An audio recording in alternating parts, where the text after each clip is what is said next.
ಇದಾದಾಗ ಕೇಂದ್ರ ಸರ್ಕಾರ ಅವ್ರ ಸಹಾಯಕ್ಕೆ ಬರ್ತಾರೆ.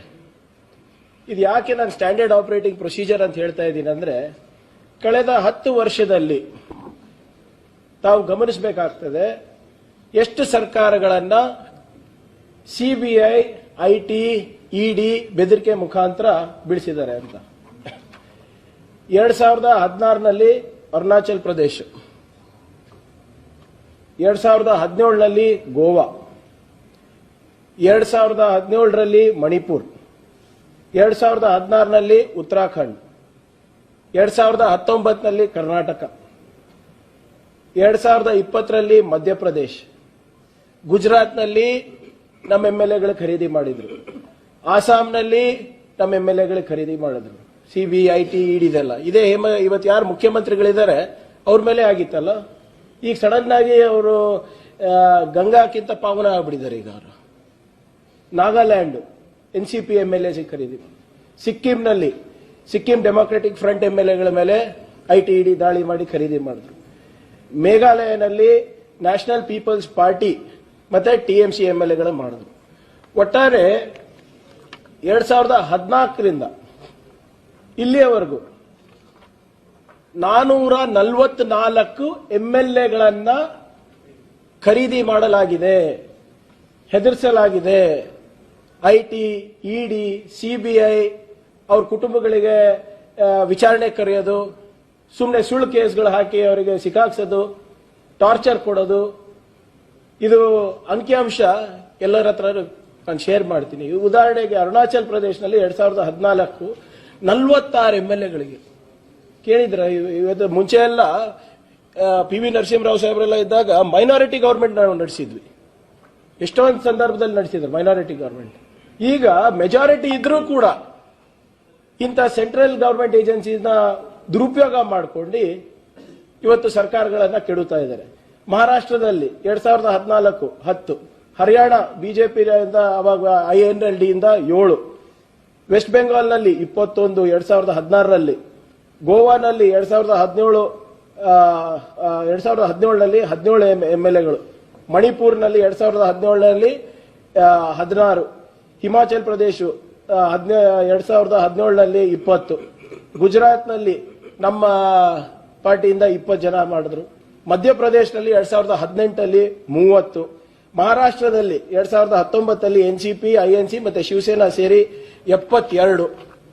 ಹೀಗೆ ಆಲ್ಮೋಸ್ಟ್ ನಾವು ಏನು 60 ಬಾರಿ ಇಂಥ ಪ್ರಕರಣಗಳು ನಡೆದಿದೆ. ಇದಕ್ಕೆ ಸ್ಟ್ಯಾಂಡರ್ಡ್ ಆಪರೇಟಿಂಗ್ ಪ್ರೊಸೀಜರ್ ಅಲ್ಲ ಅಂತ ಹೇಳದ ಅಂದ್ರೆ ಇನ್ನೇನು ಹೇಳಬೇಕು.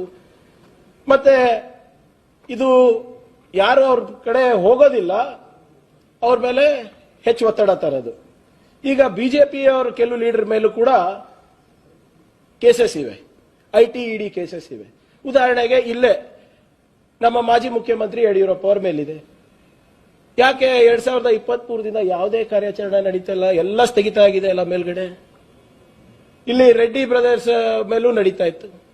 ಪಾರ್ಟಿ ಮೊನ್ನೆ ಸೇರಿದ ತಕ್ಷಣ ಅದೆಲ್ಲ ಡ್ರಾಪ್ ಆಗಿಬಿಟ್ಟಿದೆ. ಇವಾಗ ಶಿವರಾಜ್ ಸಿಂಗ್ ಚೌಹಾಣ್ ಮಾಜಿ ಮುಖ್ಯಮಂತ್ರಿ ವ್ಯಾಪಂ ಕೇಸ್ನಲ್ಲಿ ಸಿಬಿಐ ಇನ್ನ ಹಾಗೆ ಇಟ್ಕೊಂಡು ಕೂತಿದೆ, 10 ವರ್ಷ ಆಗ್ತಾ ಬರ್ತಿದೆ.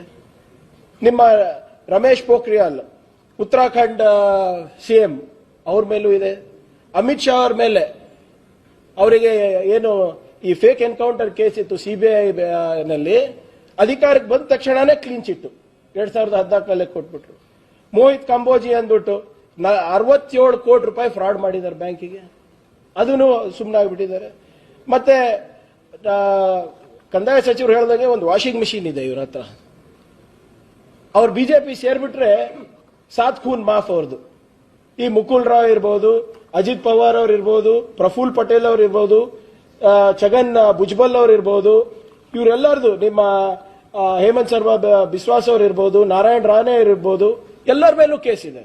ಆದ್ರೆ ಬಿಜೆಪಿ ಸೇರಿದ್ರೆ ಅವ್ರು ಪಾರ್ ಆಗ್ತಾರೆ. ಸೊ ಇದು ಸ್ಟ್ಯಾಂಡರ್ಡ್ ಆಪರೇಟಿಂಗ್ ಪ್ರೊಸೀಜರ್ ಅಲ್ಲ ಅಂದ್ರೆ ಇನ್ನೇನಂತ ನಾವು ಹೇಳ್ಬೋದಾಗ್ತದೆ.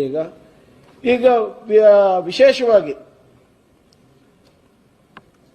14 ಆಪೋಸಿಷನ್ ಪಾರ್ಟೀಸ್ ಅವರು ಐಟಿ, ಇಡಿ ಇವರು ಮಿಸ್ಯೂಸ್ ಮಾಡ್ತಾ ಇದ್ದಾರೆ, ವಿರೋಧ ಪಕ್ಷದವರಿಗೆ ಟಾರ್ಗೆಟ್ ಮಾಡ್ತಾ ಇದ್ದಾರೆ ಅಂದ್ಬಿಟ್ಟು ಒಂದು ಪೆಟಿಷನ್ ಕೂಡ ಹಾಕಿದ್ದಾರೆ ಸುಪ್ರೀಂ ಕೋರ್ಟ್ನಲ್ಲಿ ಇಡಿ ವಿರುದ್ಧ.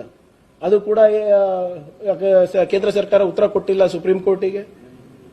121 ಪೊಲಿಟಿಕಲ್ ಲೀಡರ್ಸ್ ಮೇಲೆ ಇವರು ದಾಳಿ ಮಾಡಿದ್ದಾರೆ ಇಲ್ಲಿವರೆಗೂ. 121 ಪೊಲಿಟಿಕಲ್ ಲೀಡರ್ಸ್ ಅಲ್ಲಿ 115 ಅದು ವಿರೋಧ ಪಕ್ಷದವರು. ಇಲ್ಲಿವರೆಗೂ 3000 ರೇಡ್ಗಳು ITED ಅವರು ಮಾಡಿದ್ದಾರೆ ಪೊಲಿಟಿಕಲ್ ಲೀಡರ್ಸ್ ಮೇಲೆ. ಎಷ್ಟು? 3000. ಅದರಲ್ಲಿ ಪ್ರಾಸಿಕ್ಯೂಷನ್ಗೆ it is less than 25%, which has led to prosecution. ಮಿಕ್ಕಿದೆಲ್ಲ ವಾಷಿಂಗ್ ಮಿಷಿನ್ ಗಾನ ಹೋಗ್ಬಿಟ್ಟಿದೆ ಅಥವಾ ಹೆದರ್ಸ್ತಾ ಇದ್ದಾರೆ. ನಾವು ಹೇಮಂತ್ ಸೊರೇನ್ ಅವ್ರ ಇಶ್ಯೂ, ಜಾರ್ಖಂಡ್ ಮುಖ್ಯಮಂತ್ರಿಗಳು ಬಹಳ ಸ್ಪಷ್ಟವಾಗಿ ಸುಪ್ರೀಂ ಕೋರ್ಟ್ ಅವರು ಹೇಳ್ತಿದ್ರು, ಒಬ್ಬ ಮುಖ್ಯಮಂತ್ರಿಗೆ ನೀವು ಯಾವ without any evidence, without any case ಹೇಗೆ ನೀವು ಇಟ್ಕೊಂಡ್ರಿ ಅವರಿಗೆ ಅಂತ ಕೇಳಿದ್ವಿ. ಚೀಮಾರಿ ಹಾಕಿದ್ದಾರೆ. ಮತ್ತೆ ಕರ್ನಾಟಕಕ್ಕೆ ಬರೋದಿದ್ರೆ ಈ ವಾಲ್ಮೀಕಿ ನಿಗಮ ಪ್ರಕರಣದಲ್ಲಿ ಇಷ್ಟು ಆಸಕ್ತಿ ಇಡಿ ಅವರಿಗೆ IT ಅವರಿಗೆ ಬಂದಿದೆ ಅಲ್ಲ, ಇದೇ ಆಸಕ್ತಿ ಯಾಕೆ ಹಿಂದಿನ ಸರ್ಕಾರದಲ್ಲಿ ಬಂದಿಲ್ಲ? ಬೋವಿ ಅಭಿವೃದ್ಧಿ ನಿಗಮದಲ್ಲಿ 77 ಕೋಟಿ ರೂಪಾಯಿ ಯೆಸ್ ಬ್ಯಾಂಕಿಗೆ ಟ್ರಾನ್ಸ್ಫರ್ ಆಗಿರೋದು, ಅದ್ರ ಬಗ್ಗೆ ಯಾಕೆ ಬಂದಿಲ್ಲ? APMC 47.16 crores ಸಿಂಡಿಕೇಟ್ ಬ್ಯಾಂಕ್ ಅಲ್ಲಿ ಹಗರಣ ಆಗಿರೋದು, ಅದ್ರ ಬಗ್ಗೆ ಯಾಕೆ ಕಾಳಜಿ ವಹಿಸಿಲ್ಲ?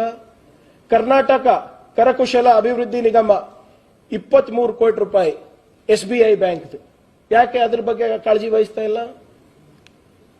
ಡಾಕ್ಟರ್ ಅಂಬೇಡ್ಕರ್ ಅಭಿವೃದ್ಧಿ ನಿಗಮ 5 ಕೋಟಿ ರೂಪಾಯಿ, ಅದ್ರ ಬಗ್ಗೆ ತನಿಖೆ ನಡೆದಿಲ್ಲ.